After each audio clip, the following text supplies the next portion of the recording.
I, George Herbert Walker Bush, do solemnly swear.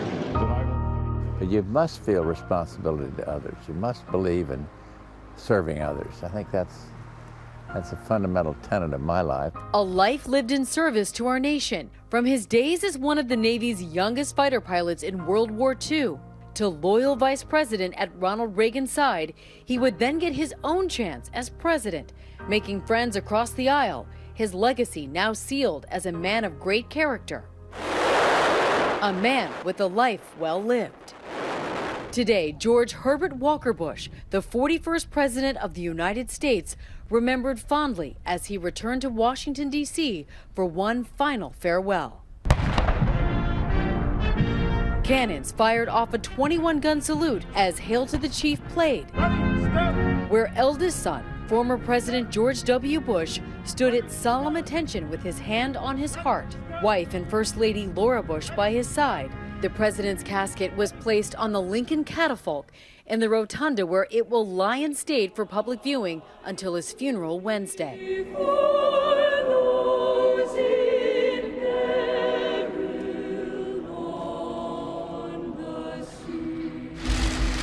President Trump and First Lady Melania Trump stopping by this evening to pay their respects.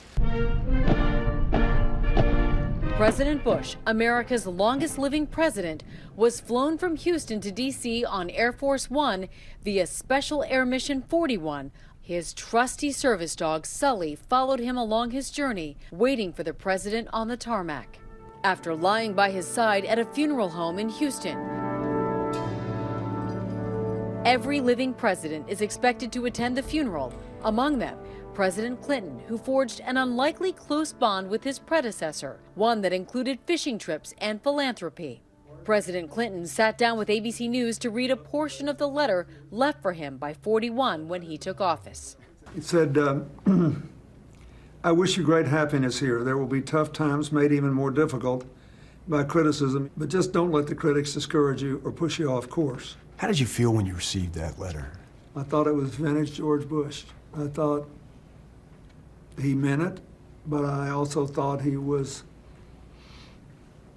trying to be a citizen in the highest sense of the word. It was profoundly moving to me personally. The death of President Bush marks the end of an era in Washington politics. Over the years, Bush discussed with ABC News his deep devotion to country and family. I've been very blessed when you look around and compare life to others, that how lucky we've been. President Bush's legacy as a human will be one of great decency and devotion to country and family. So much a part of his legacy, a love story 73 years strong, the longest marriage in presidential history. President Bush and former First Lady Barbara Bush. They met at a Christmas dance in Greenwich, Connecticut. My grandmother was wearing her red and green Christmas dress. I said, who is this good-looking girl, that beautiful girl over there? And the rest is history.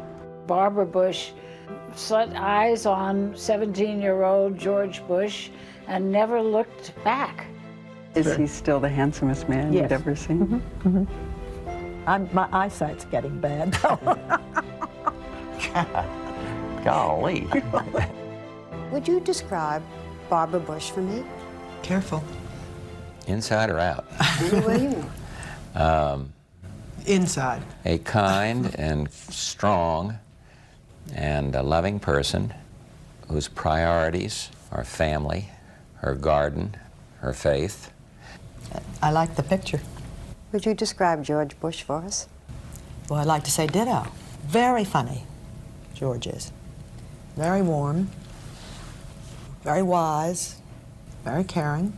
I would put faith as a very important part of George's life, and family, and friends. And he's good. My grandfather was with my grandmother while she was sick during her last days. And then on the day that she passed away, he was there all day, holding her hand.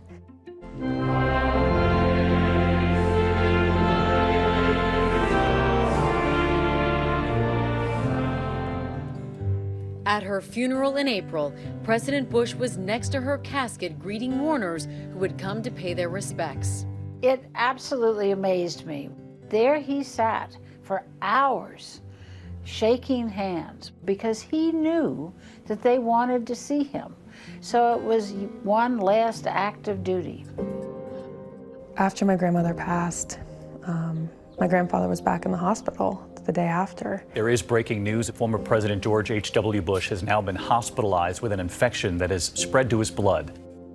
I just remember talking with my mom and my family members and just saying, we just need to get him to Maine, because that's really where his heart is. And that is where he went, to his beloved home in Kennebunkport, Maine. I just feel totally relaxed here in Maine, by the coast. He spent his last summer there, surrounded by family, in October attending the wedding of his granddaughter, Barbara Bush.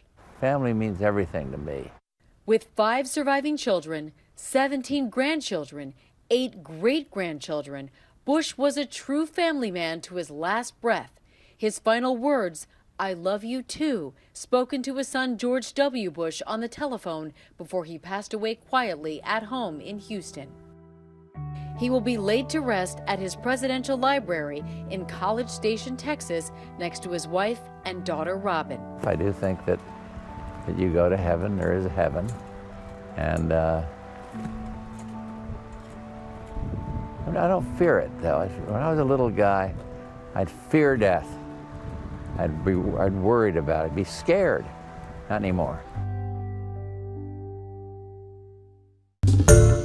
Hi everyone, George Stephanopoulos here. Thanks for checking out the ABC News YouTube channel. If you'd like to get more videos, show highlights, and watch live event coverage, click on the right over here to subscribe to our channel, and don't forget to download the ABC News app for breaking news alerts. Thanks for watching.